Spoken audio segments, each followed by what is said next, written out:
Amen, amen. Amen. Bon, Tozo Kimambangu, Genèse chapitre 2, verset 9 à 15. Genèse chapitre 2, 9 à 15. du verset 9 au verset 15. L'Éternel Dieu fit pousser du sol des arbres de toute espèce, agréables à voir et bons à manger, et l'arbre de la vie au milieu du jardin, et l'arbre de la connaissance du bien et du mal. Un fleuve sortait d'Éden pour arroser les jardins, et de là, il s'est divisé en 4 bras. Le nom du premier est Pichon, c'est celui qui entoure tout le pays de Havila, où se trouve l'or. L'or de ces pays est pur. On y trouve aussi le bérylium et la pierre d'onyx. Le nom du second fleuve est Guillon, c'est celui qui entoure tout le pays de Touche. Le nom du troisième est Dekel, c'est celui qui coule à l'orient de la Syrie. Le quatrième fleuve, c'est l'Euphrate. L'Éternel Dieu prit l'homme et le plaça dans le jardin d'Éden pour le cultiver et pour le garder. Frère, prends-moi le livre d'Exode. Exode chapitre 19, verset 4.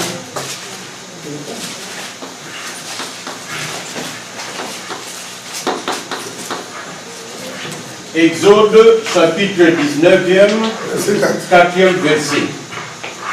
Vous avez vu ce que j'ai fait à l'Égypte et comment je vous ai porté sur des ailes d'aigle et amené vers moi. On va ajouter l'écriture à Souka. Maintenant, le livre de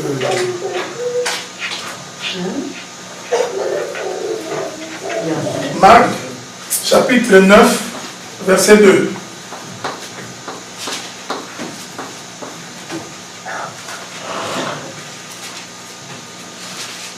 Marc, chapitre 9, verset 2. 6 jours après, Jésus prit avec lui Pierre, Jacques et Jean, et il les conduisit seuls à l'écart sur une haute montagne. Il fut transfiguré devant eux. Tu peux continuer le verset 3. Ses vêtements devinrent resplendissants et d'une telle blancheur qu'il n'est pas de foulon sur la terre qui puisse blanchir ainsi. Verset 4, verset 5. Élie et Moïse leur apparurent et s'entretenant avec Jésus. 5. Pierre, prenant la parole, dit à Jésus, « Rabbi, il est bon que nous soyons ici. Dressons 3 tentes, une pour toi, une pour Moïse et une pour Élie. » Amen, amen. Amen. Nous bénissons à cette Pamboline Zamben. Je vais essayer d'aller en français et en lingala. D'autant plus que les enfants de maman Angèle ne sont pas là, maman Angèle n'est pas là. Bon, on va essayer d'aller dans les deux sens. Donc, je crois qu'il me reste pratiquement tout au plus 2 ou 3 semaines pour clôturer. Donc, nous avons comme Tobanaki, nous avons commencé depuis le mois de, je crois, le mois d'octobre ou de septembre, depuis l'année passée. Donc, parce qu'il faut faire une différence entre prêcher et enseigner. Il ne faut pas cette différence-là. Il y a une différence entre prêcher et enseigner. Éphésiens chapitre 4, verset 9 à verset 16, la Bible dit qu'il y a les différents ministères dans l'Église. Nous avons l'apôtre, nous avons les docteurs, on appelle ça vrac, nous avons l'évangéliste, nous avons les pasteurs et nous avons les docteurs. L'Écriture dit, le même qui est monté au ciel, par les prophètes. Merci beaucoup, maman. L'Écriture dit, le même qui est monté au ciel, en montant au ciel, il a fait les dons aux hommes, en établissant les uns comme apôtres, les autres comme docteurs, les autres comme évangélistes, comme pasteurs et comme prophètes. L'Écriture et le Bible, ils sont comme. Cela veut dire qu'ils ne sont pas les véritables prophètes, ils ne sont pas les véritables docteurs, ils ne sont pas les véritables, parce qu'ils sont comme. Le véritable, c'est celui qui est monté au ciel et qui a fait les dons aux hommes. Donc le véritable, c'est le Seigneur Jésus. Amen. Amen. C'est pourquoi quand tu es prophète, docteur, évangéliste, pasteur, qui prêche, il faut rassurer Bissot que ce que tu dis vient du Seigneur. Ça ne peut pas venir de ta tête. C'est pourquoi nous, dans l'évangile, tout ce que nous disons, tout ce que nous faisons, ce que l'écriture est acté, ton dimanche. Amen, amen. Donc, nous avons dit ce que les anglais commis. Donc, nous avons dit que nous avons dit Angaya bantaba sima abomi taba mokala ti poso taba à côté on nous obeta masako muyu dans limangote parce que ce n'est pas écrit. Donc muyu dans limake lokoyo à la base de l'écriture. La Bible dit que toute écriture est inspirée de Dieu et ça est utile pour enseigner, corriger, censurer. Donc s'il n'y a pas une base de l'écriture, muyu dans limake. On a pensé qu'il y a un gâteau dimanche passé. On a dit que tant que le roi, je crois il faut le roi Darius, a l'aide de Boutou à l'autre, d'autres madame qui n'a tombo à Bossani d'autres. Alors à Bengi, bah Thomas hier c'est mon dans une difficulté à difficulté dans l'autre qui. Mais j'ai oublié mon songe. Alors dans ce nabino, bon rappeler un son d'autres nangai. Si je me rappelle, il faut faire une explication. Donc, deux choses. D'abord, il faut répéter un autre. Mais tu répètes un autre, roi Zara n'a qu'ignaté. Roi Zara, une fois qu'on répète un autre, on va expliquer. Amen. Notre Bible. Bible, tu répètes à nous du commis, mais tu as bon exaté. Amen. Une fois que tu as répété, il faut donner l'explication et l'écriture. S'il n'y a pas d'explication de l'écriture, et comme il y a le l'église catholique. Bandeko Lido Balianzambe à moi. Parce que Bayou n'a pas autant l'écriture, mais comme il n'avait pas l'explication, Bazo va mourir. Amen, amen. Non, c'est notre témoignage. Moi, quand on a dit H de l'Alliance. L'écriture dit que na kati ya H, Ndenzamba Tchaki verge Aaron, Tchaki man, na kati ya H. Mais quand Dieu voulait parler à Moïse, l'écriture que Dieu se tenait sur le propitiatoire. Donc, Abim Azobim Manahash a écouté les Libaya, Nda le Moïse. Donc, l'idée est Bimisanzambi. Et si la bombe tout le monde est libanda. Car l'écriture dit que la gloire de Dieu c'est de cacher les choses. Ah, voilà. Donc, tu as un bombe. Mais la gloire des rois, c'est de révéler. Tu comprends que les rois, ils ont débattu. Donc, nous avons bombe, monter sur le fois Bimisaï. Or, exercice, nous avons bombe, abandon depuis le jardin. Nous avons accueilli Moutou. Asali Moutou, nous autres. Après, nous avons l'écriture dit que Dieu souffla dans Adam. Donc, nous avons côté. Donc, abana obomba na depuis kuna. Maman ali kamozaraya, ndengeni okopanza Adam pour que Nzamba za découverte. Yango moni mukolo so fa na ekulusu. C'est très important ce que je vous dis. La moni so tambo na bango, il n'avait jamais compris que c'est Jésus qui marche ici, c'est Dieu caché dans la chair. Mais il y a une difficulté à comprendre. Or, le corona, au moment où il y a un tabernacle, le lieu saint, non, le lieu saint, très saint et le parvis. L'écriture dit que Dieu était dans le lieu très saint. Mais ils allaient séparés par les rideaux. Mais nous connaissons un coup à l'écoulous. Bon, au moment où la Bible dit que les rideaux ils ont séparé du lieu saint, du lieu très saint, et pas sous cas. Ou dans les colos, qui nous l'a fait. Pour permettre au bateau à Zaïe, ma carotte à Yakoubom, ma napon à Bango, et comment il dévoilait. Donc l'évangile, c'est que tous autres dévoilent les Seigneurs. Et c'est bon comprendre. Mais là, tout ça, il faut expliquer que dans le fleuve, dans le jardin, nous avons un fleuve mort. Fleuve, moi, il y a 4 bancs. C'est que je beaucoup miné. Tu expliques les pichons, Guillaume, Édéchiel et Frat. Dans le rappel, là, qui binoque, ce que nous avons nous avons un fleuve, Maïdom.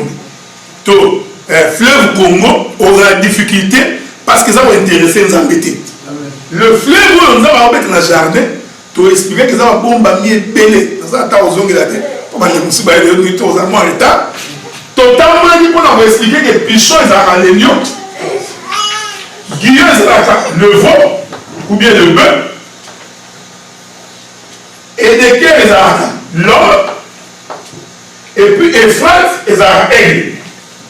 C'est là l'écriture, il y a Matthieu, Marc, Luc, Jean. Total ici que quand Matthieu a présenté le Seigneur, a présenté comme étant la descendance de la tribu de Juda. Donc a présenté Christ comme étant le lion. Parce que Juda, selon Genèse 49, c'est un lion. Donc nous avons mis ça lokola kosi. Oya bundela biso bitumwa après ça biso elonga. Dimanche prochain au zonga pour nous expliquer pourquoi David a bombé Goliath. Parce que David a bombé Goliath, il a les lions qui donnent la vie. Parce que David est de la tribu de Juda. Amen. Donc il y a un moment que David a taillé moko asumukaki, c'est la doctrine. Nous avons tiré la robois qui a été. Parce qu'il était de la tribu de Juda. Alors que Saoul, qui était de la tribu de Benjamin, a souvent parce qu'il y avait une promesse sur Juda. Tu expliques qu'il est veau, le bœuf, ils les serviteurs. Dans le bœuf, nous avons habité ici le Mossad, comme un serviteur. C'est ça qui dit que Motonanzambe a régné à la trône. C'est exactement moi habillé avec le pasteur faut chaque qui tenait les bossos. Avant de dire il faut qu'à veste. N'a pas le pasteur dit tant on condamné par catholique. Oh par catholique va dans le sultan. Ah et la mère sango ne sultan sera les ah bon ba protestant ba tombo qui dit ba catholique ba bimi ba boy sultan ba moi ba sali ba veste mais ba check col ya pembe. En fait, ils ont la forme de Moussou ya Soudan. Donc, ce moment nous tu as ces besoins. Oye, on m'a veste, mais moi, col pastoral, il y a mon noir, mais moi, c'est mon kit. Comment? Tu vois, quand nous vivons, mais souvent, on a l'église de réveil, il y a un catholique qui était protestant, tout va demander qu'il y a un frère. Bon, on est marqué que le pasteur, tout le monde est en veste. Et comme il ne peut pas tenir le pasteur, à quoi il y a lundi, mais qu'il y a des tricots de chemise, mais dimanche, veste. Frère, vous avez remarqué que Bidon Onyo sont condamné qui était une mauvaise vie et rattrapé par Tunio sur la langue. Donc, il n'y a pas l'église sans qui tenait la liboso. Il y a un autre qui il y a un coup de qui tenait la liboso, bima. Sans qui tenait la liboso, avant de la liboso. Les protestants, ils disent nous sommes bien. Mais pour le monde qui est l'église, nous avons les noms. Au coup, tu as dit bosso qui t'a passé. Ce qui est un couple pastoral, il y a moi, c'est un mot. Ou pas dit. Donc, papa et la maman, les églises ont reproduit ça dans les choses de Dieu. Quand l'église ont dit, papa pasteur, maman pasteur. Ceux qui pasteur a voyagé, maman va nous camber. Église. Il faut lire la Bible. Il faut dans la Bible bien. Bible, après ça, il faut que dans la Bible, il y a une sacrificatrice. Ce que mon équipe peut savoir. Mon papa t'a mis à Manaïsraël.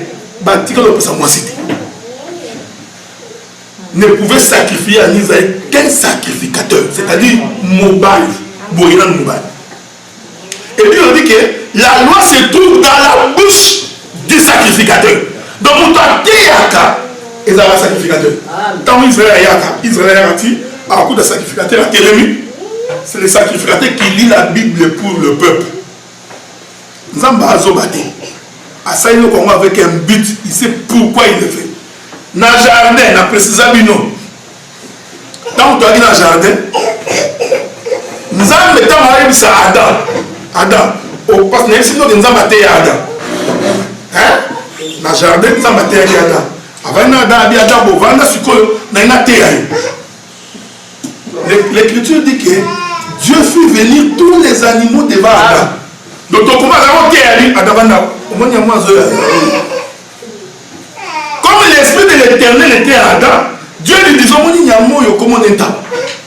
donc, Adam avait l'enseignement sur les jardins. Amen. Dans l'information que quand on va sur Adam, Ève n'était pas encore créée. Amen. Tu as vu ça Adam que tu mangeras les fruits de tous les arbres du jardin. Tu n'as pas vu ça Adam. Ève, asali na muté. Amen. Tant on a assisté na Adam, à la ici pongi, moi ça mimi. Adam na bando te à Ève. Abibo yo moni makambo za raté. Donc tant on a son grand Nzambe yo habité. Ce qu'on a expliqué yo makambo Nzambe examé. Donc l'idée bandawa. Et c'est vous comprenez ce que je dis. Donc selon la doctrine il faut tout le monde pourquoi? Parce qu'ils allaient des enseignements. Mais il faut que les femmes n'ont pas les dons de guérison. Bana don de guérison. Bana don de prophétie.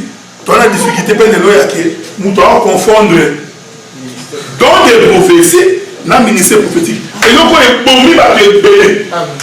Joël chapitre 2. Dans les derniers temps, je répandrai de mon esprit sur toute chair. Vos filles et vos filles prophétiseront, vos vieillards auront des songes. On a posé une question. Il y a l'autre côté. C'est l'autre côté. On va vieillir. Ah, au moins, pas qu'il les vieillards auront des songes. Ceux qui ont l'autre, il faut nous banger dans l'autre. Mais il y a l'autre frère, on va nous banger.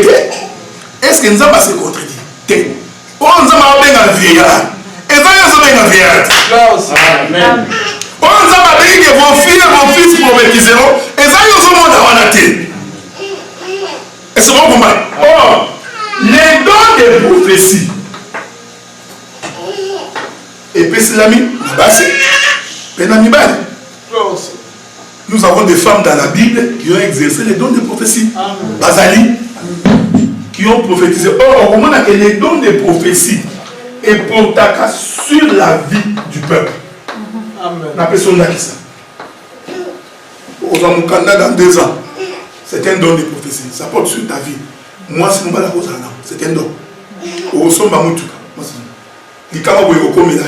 moi, c'est pas mais le ministère prophétique, oh, c'est tant que Kaya Zodo Baki, Zambe, le quoi n'a bomi à Ben, Soko Tikinga, Batumusu, Barubu Mangai. Mais elle, on a Kaya Zaïe na Ben, Abomi à Ben.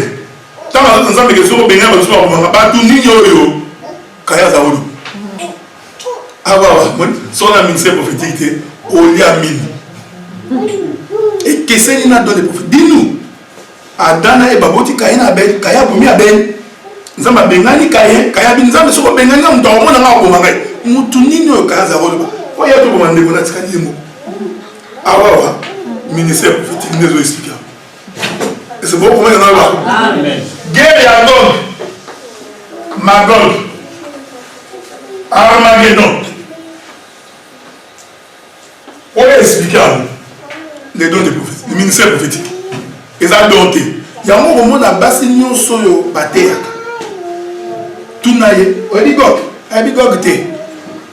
Magog, on dit té. Il y a un but. Bademo wa solo kayo. Bakobo mayo, bakobeta yo. Opposé qu'ils ont pris la mouture à Samson, bakamage souki 7 fois. Pourquoi mon bail? Alors que l'Écriture nous a commenté que c'est une honte pour l'homme d'avoir des longs cheveux. Ça n'est une gloire pour la femme. Mais nous voyons un homme, prophète de surcroît, à Botamina Molino, on sent tout délaissé de sa mère. Sous qu'il a montré. À la Bible se contredit. Pour expliquer en gros, c'est le ministère prophétique. Et c'est pour ça que c'est donc il y a des choses où on va faire et ça va nous embêter. Si vous comprenez que quand nous avons établi prophète, apôtre, docteur, en réalité, ce sont des hommes. Ce qui est différent d'une femme qui a des dons de prophétie. Moi, ça vous a donné des guérisons de miracles. Donc, vous avez dit que c'est la seule qui a les dons de guérison. Nous avons monté, nous avons béni. Amen. Nous avons dit, chez les Maboko. Assemblée pour Biki. Au moins, nous avons dit que parce que quand ça va passer, nous faisons yé. Yemoga Tininzem, Yemoga Kambi, Yeba communiquer, Yemoga Sambe, Okufa. Donc, les dons ont été donnés pour que les dons aient servi. De ce moment, on a dit que, en termes de don de prophétie à vision, c'était une sœur dans mon rango. Soit il y a des prières à la délivrance, c'est comme même. La Bible a toqué une prière à la délivrance. pendant que tu fais une délivrance, il y a le professeur encore mon Amen. à quoi il s'en va que donc nous avons samedi dans le Cameroun et autres parce que à côté de en 1997 est-ce qu'à côté de est-ce que tu comprends que au moins on a moi c'est dans mon bali mais expliquer le mystère du royaume et ça c'est là le ministère prophétique ou expliquer l'histoire Apocalypse ces choses là on a difficulté il y a un moment où on remarquer matin à Nyonso il y a un maman pasteur bon remarquer tous les actes tournent autour des démons au coup tâté ce qu'on coûte en tout cas nous avons cette exception au coup moi ça suis de la fumée pas Sambalana Tobija a expliqué son Néhémie voilà nous sommes alors on a tête Sambalana Tobija a expliqué son Néhémie tant que temple pourquoi vous avez côté Basimbilas côté on a maçonnerie on a il y a ça va on sur la famille là donc pas au local elle était à jouer dans le jardin là on a les serpents donc ce n'est pas donné maintenant on voit que na oyo le prophète il enseigne spécialité là. Les docteurs, il enseigne. Enseignement, il a ici. Enseignement, au gars la minité.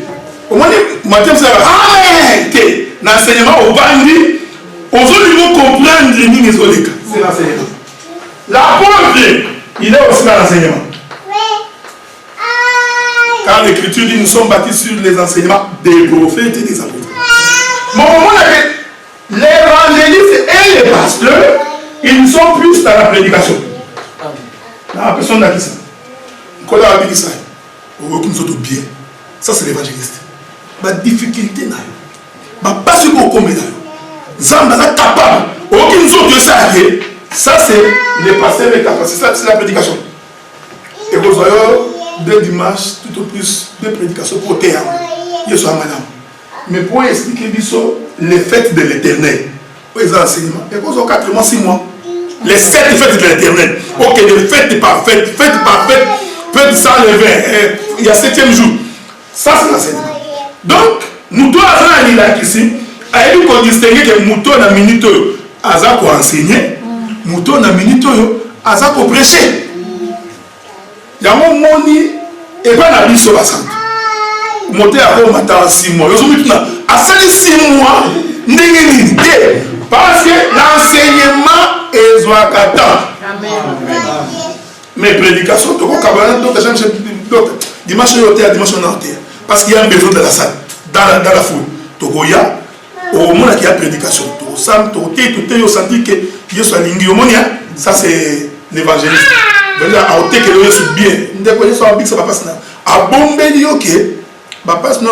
faut tambour dans la molongo. Voilà, il est sauté. Ensuite, je suis bien aimé. La difficulté dans les aussi. Maman, regarde, mais. Amen. On y bien. Bien sûr, madame Mandeko. Qui trouve une femme, trouve le bonheur.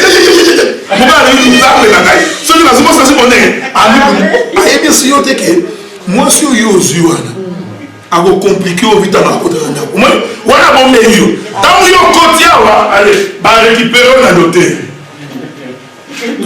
La femme que tu vois là, à cause de tourner, à cause de son côté, bam.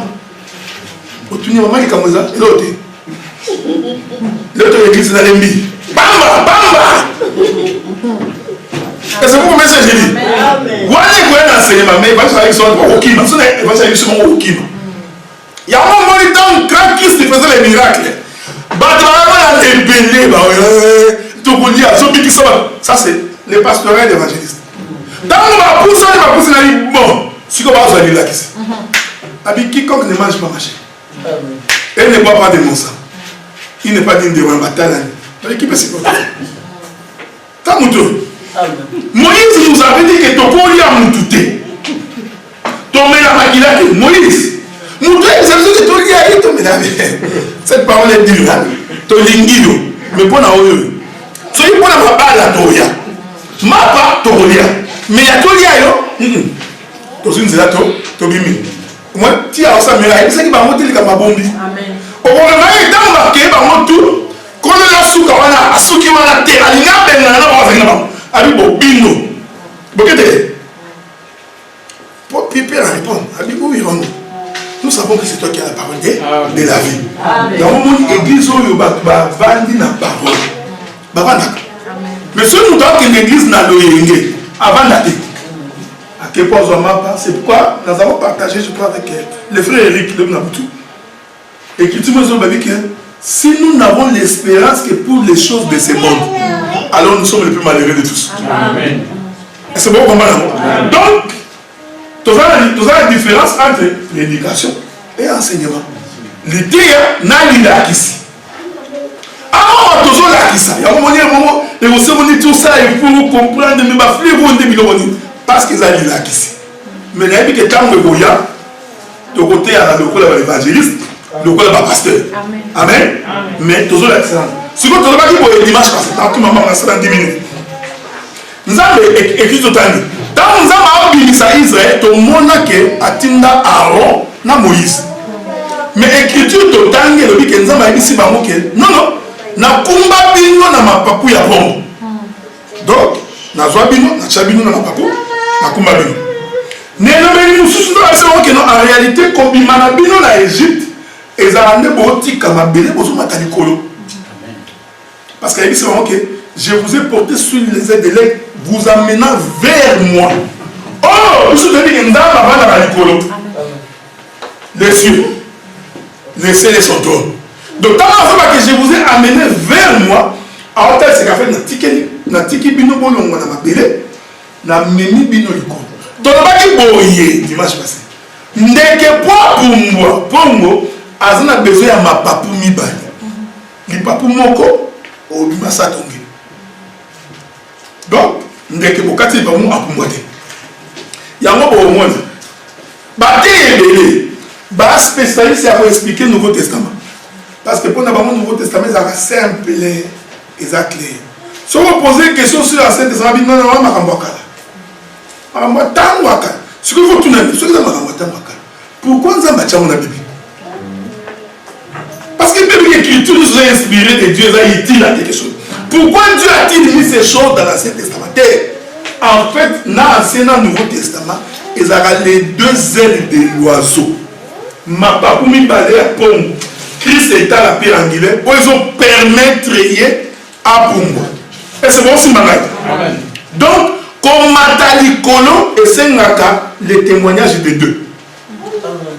Ceux qui m'y balèzent à terre, au cours Pumbo. C'est pourquoi nous avons été à Kelindeke, à Salindeke, n'a pas pu balé, pour nous témoigner que nous savons que nous avons Pumbo. Mais nous avons dit dimanche parce que nous devons avoir Pumbo. Vous comprenez? Donc, à se retrouver dans ma belette. Ensuite, nous avons oh! Pour les gars qui sont dans ma belette, ça veut dire Akita Canal. J'aime ça. Parce que Ndeke, ça veut dire que Akita Canal, nous, dans ma belette, c'est ma fille. Est-ce que vous comprenez ce que je dis? C'est pourquoi l'écriture, quand Dieu parle d'Abraham, avec Abraham, le col yo kaboli bandekete en deux.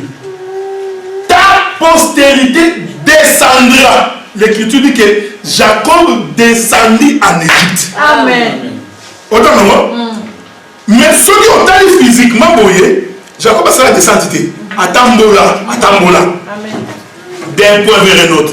Et avec na Lomé Montréal, na Ottawa, en fait, na marché sur la surface plate. N'est à Tambola. Mais pour l'ensemble des marches à Tambola, quand on descend, alors tu es descendu en Égypte. Jacob descendu en Égypte. Égypte, ils ont ramassé. Et si Jacob a oublié, ils ont est-ce que vous comprenez? Amen. Donc, Jacob, pour quitter en Égypte, pour y aller en Égypte, a quitté. À ça la descente du ciel vers la terre. Donc on comprend que Jacob a quitté, c'est toute la maison d'Israël. Parce que quand c'est que ta postérité descendra en Égypte. Donc Jacob a quitté tout un peuple qui descend en Égypte. Il y a un autre qui est Amen. Attends, tu m'écoutes dans le Mukili. Mais tous les Mukili, il dit Père, je les ai laissés dans le monde, mais ils ne sont pas du monde. Ils sont d'où? Ils sont du ciel. Vous comprenez? Il y a un autre qui est au compte à l'eau là. Ceux qui ont route à l'eau là. Amen. Tu as route à l'eau, tu as route à l'eau. Ceux qui ont route à l'eau. Donc, tu as quitté, tu comprends que c'est l'Égypte. Tu as quitté dans Mukili.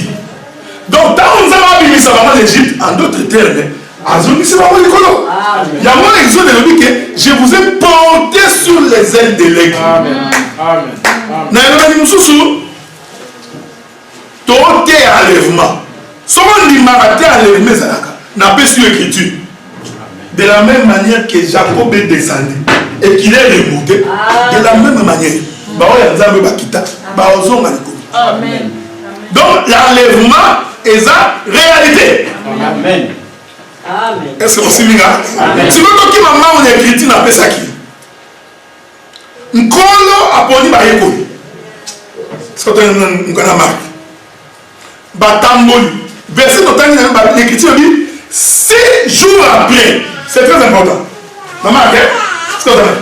Frère, répétez Marc chapitre 9 verset 2. 6 jours après, Jésus prit avec lui Pierre, Jacques et Jean. Téléma. 6 jours après. 6 jours après. Quand l'écriture dit 6 jours après, en réalité, nous sommes le 7e jour. Amen. Et c'est bon, c'est marrant. Amen. Mais le béni Moussou, quand ça qui marche, il y a 1 jour, 2 jours, 3 jours, 4 jours, 5 jours, 6 jours. Tant qu'on comme le 6e jour à récupérer Pierre, Marc et Jean. Et c'est bon comprendre. Amen. Moi, c'est ma bien frère parce que la Rosimba, Bozindo et Azambé. Après, nous sommes à la Michopo et Ankolo. Amen. L'écriture dit que Dieu a des entrailles. Selon les entrailles de sa miséricorde, un fils nous a été envoyé. Donc, ça va à la Michopo. Donc, ah, tous les autres personnes à Michopo et Azambé, pour que nous sommes ni Azambé. Donc, comprendre que, premier jour, deuxième jour, troisième jour, quatrième, cinquième, sixième, attends-moi qui n'a pas tous les 12, attends-moi. Mais quand on commence le 6e jour, commence à la sélection. Voilà. Après 6 jours, Apolline 3. Pierre, Jacques et Jean. Bien aimé dans les Seigneurs. Moi qui est tambola Nanzambé. Mais le 6e jour, donc le 7e jour est le jour du repos. Donc on comprend que quand le Seigneur se transfigure, il est dans le repos. Amen. Hein? Quand on change, 6 jours après, il prit Pierre et Jacques et Jean. Soit à matin à Bango Nangomba. En d'autres termes, à Lucie, à 6e jour, il y a eu l'enlèvement. Parce qu'à l'ombre, il allait avec elle à la montagne. Donc, on comprend que le 6e jour, nous avons appris. Article 8, l'article 9, à récupérer toi. Il y a une sélection. Frère, nous sommes pas à côté de l'autre. Amen. Ça, c'est le témoignage. Amen. Bazara qui peut dans Zambé. Batamoula peut dans Jésus. Batutua, nous sommes pas dans Zambé. Zambé a été dans nous. Beaucoup s'en loger. Sélection, après on a battu nous sauter. Pourquoi on a Pierre, Jacques et Jean? Parce que c'est un mystère autour du chiffre 3. Amen. Qui nous enseigne sur la mort et la résurrection de Jésus. Amen. Premier élément. Deuxième élément, Pierre, Jacques et Jean, ils avaient la loi, le psaume et les prophètes. Amen. Parce que la loi, le psaume et les prophètes, ils parlent de Jésus. Donc, tant qu'on clôture le 6e jour, Maintenant, Dieu fait entrer le droit dans le repos. En d'autres termes, 6 jours après, bah, continue à 7e jour. Or, le repos, tous après l'enlèvement. Quand tu tiki mukili, tu es. Donc, ce que tu as dit sur Nzambe, et nous venons nous sous, hier soir, à même temps, on a ma papouille à bon. Ah non, parce que pour matin, il faut une école du colo. Alors, je vous ai porté sur les ailes de l'aigle. Donc, tiens, le Pierre Najak, en réalité, Christ les avait portés sur les ailes de l'aigle. Mais nous venons sous. Alors, il s'agit de Bao et Anzambe, Kola, même à Longo, la Bango, la Mouki. Si vous avez commis la Ngomba, c'est là où je viens. Au moins, c'est les 2 ailes de l'aigle.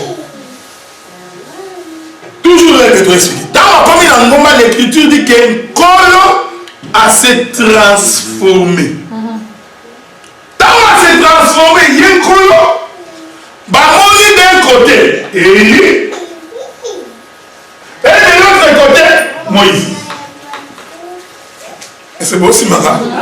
Donc, quand on a bimi, Ndeke, Namba Papoumi Bali, le deuxième délégué, qui est Moïse, et tu expliqueras dimanche prochain, qui est Moïse, qui est Élie.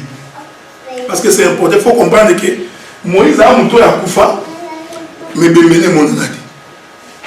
A-t-il le Moïse Béménaye et mon anadi. Et il y a un mouton à Koufate, Mamata Nikoyo. Amen. 1 Thessaloniciens chapitre 4. Paul a lobby. Les jours qu'on a croyé, ceux qui sont morts en Jésus ressusciteront en premier. Amen. Tout le monde a été sauté. Ils sont représentés par Moïse. Et le Koyo, je m'excuse beaucoup, mais il y a un mystère. Parce que Mouto Badiaka est un lion. Alors, le système de. Mouto Bamilaka est un gando. Parce que, bon, il y a un numéro de quelqu'un qui a fait un gana Beninga. N'a pas eu cimetière en Israël. Il y a un moment où on a réfléchi, peut-être que non, cimetière. Et qu'au moins, il y a fait. Il faut ça faire attention. Nous avons échappé. Si on a fait photo kundaye kaka parce que kundiye mukoyo soit koya on a ressuscité. So il faut tumbier pourquoi qu'il est balé bon à ressusciter n'engeni. Oh là là. So tangi les histoires de la Bible, l'apôtre Pierre bakundaye batumbaye na tono na sous caustique. On est comment la Bible était tant on a l'histoire. Donc cimetière de Yaté ba récupérer miku na yeka kande bato catholique ba na osala l'eau na bango ya basilique Saint-Pierre. Mais poussière et en autres on a eu ceux qui ont eu le temps allez fouiller, allez voir comment sont morts tous les apôtres. On va étonner. Au moins il va koufa des morts atroces. Ba lui on va koufa au quoi on demandait ba yena nzambe. So ici que yo ma yesu au koufa bo nda ko ta doute.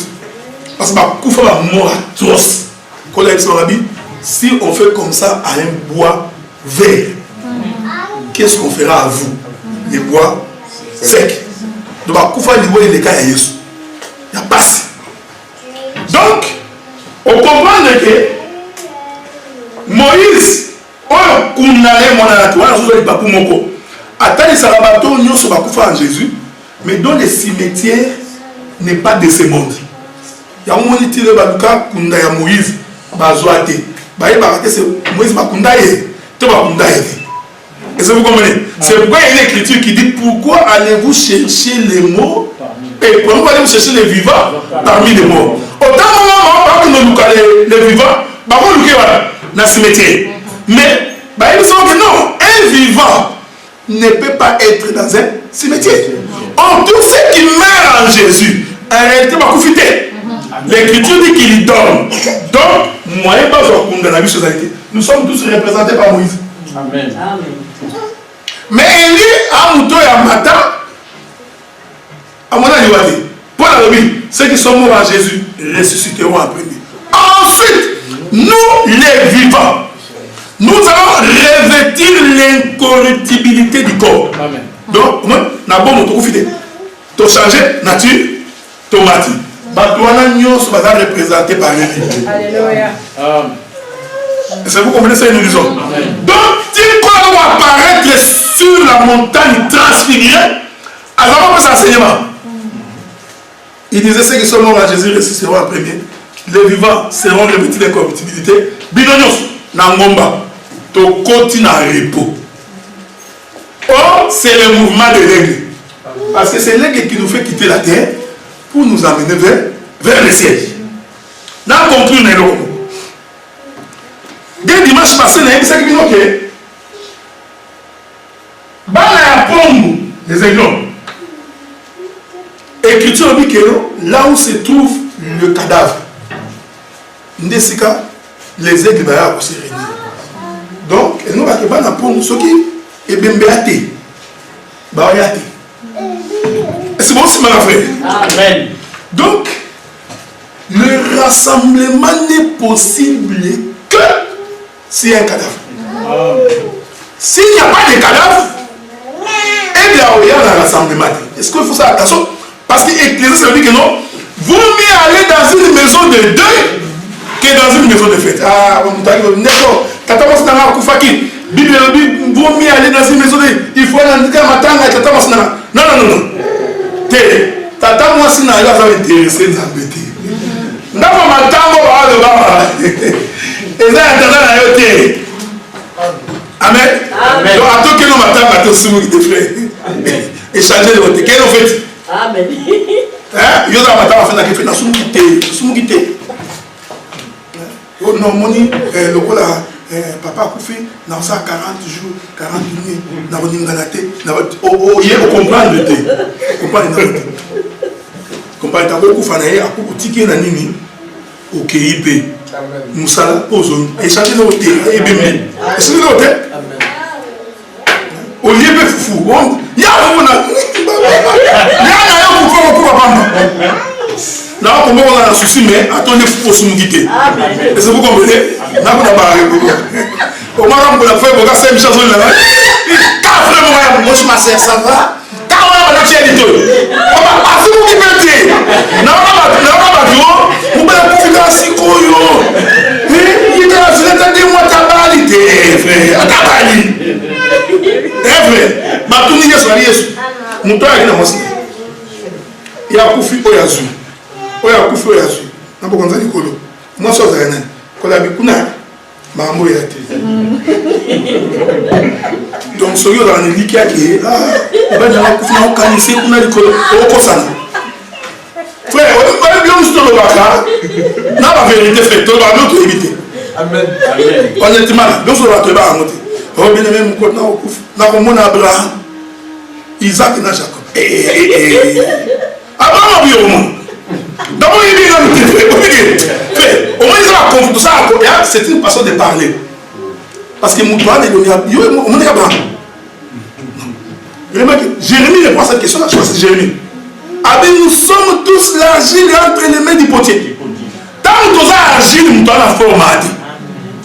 Il n'y a ni père, ni mère, ni enfant. Argile. Nous avons fait ça forme. Ça veut dire que nous avons décidé qu'à nous soit argile. Tu n'as pas la connaissance de ce que tu as été. Donc, on va me donner ma boue. Hein? Comment il dit? Coupe le boulot. Parce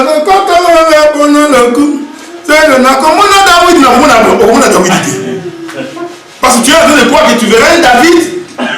Mais tout ce n'est pas David à mon cas, il a un Goliath. Non, frère. Donc, les cadavres ont encore la zone là qu'il faut que nous n'ayons pas jusqu'à Matanga. Et là où le fils de l'homme Makoufa. C'est les cadavres de Jésus. C'est ces cadavres-là qui réunissent les gens. Et c'est bon comment il y en a. Donc, les cas, la Bible dit que là où se trouvent les cadavres, c'est là où s'assemblent les aigles. Les cadavres. Il y a un moment qui probablement en Égypte, il fallait par contre se retrouver autour de Ebembe à l'agneau. Amen. Moïse a fait un miracle et nous sommes maté. Amen. Miracle de Israël, il y a un miracle. Vous tuez un agneau dans chaque maison. Donc, comprendre que c'est Ebembe à l'agneau. Bâtiment, on a mis ça. peuple des Oyo. Donc, tant que tu as un moment, il y a des bébés. Parce que cadavre est une Oyo. En d'autres termes, les enfants de Dieu se réunissent tout autour de la parole. Amen. N'a pas ce fait. To sangana kapona banzembu te. Amen. Par exemple, dans l'église, il faut kende, il faut aucun santé, drum, guitare. Taba betana ya bimoni musantu. La louange brise les chaînes. Tu peux expliquer que la louange qui brise les chaînes est à koyembate. Amen. Tu peux expliquer. Dieu siège dans la louange d'Israël. Autant ma paix. Parce qu'il critique ceux qui n'ont sanctuaire et ensemble ici avant les arrêter Judas. Amen. Tu peux expliquer. Et ça va y mater. Il y a un coup dans le sou. Azo yemba bini metama bimika bambo mupagan. Tout le monde peut me sauver avant après la conseil à Benana. Metama communauté. Tu as mon vidéo à Yoka funda la pam. Aye concert à Montréal à Bana Simana la Bendi. T'as un côté à donc. Bio que c'est que moi monté. Mais milinga. On continue par tout baso yemba molimo yameli bangi. C'est pourquoi mon écriture va insister que ce qui parole est athée. Arrêtez rassemblement. Il est doux et agréable pour des frères de demeurer ensemble. Et ça dit que maman j'ai dit frère Nicolas quand on va à la demeurer. Ah bien aimé la Bible dit il est doux. Non. Il est doux. Pourquoi nous demeurons? Parce qu'il y a un cadavre. Amen. Ce cadavre est dit au Canada. Amen. Et c'est vous comprenez? C'est pourquoi dans la chambre haute, quand on a 6000 personnes bouka, alors ça va que mes amis. À Boukabi, c'est mon corps. Je l'ai rompu. Enfin, il y a des gens qui l'ont coupé. Maintenant, vous avez raison de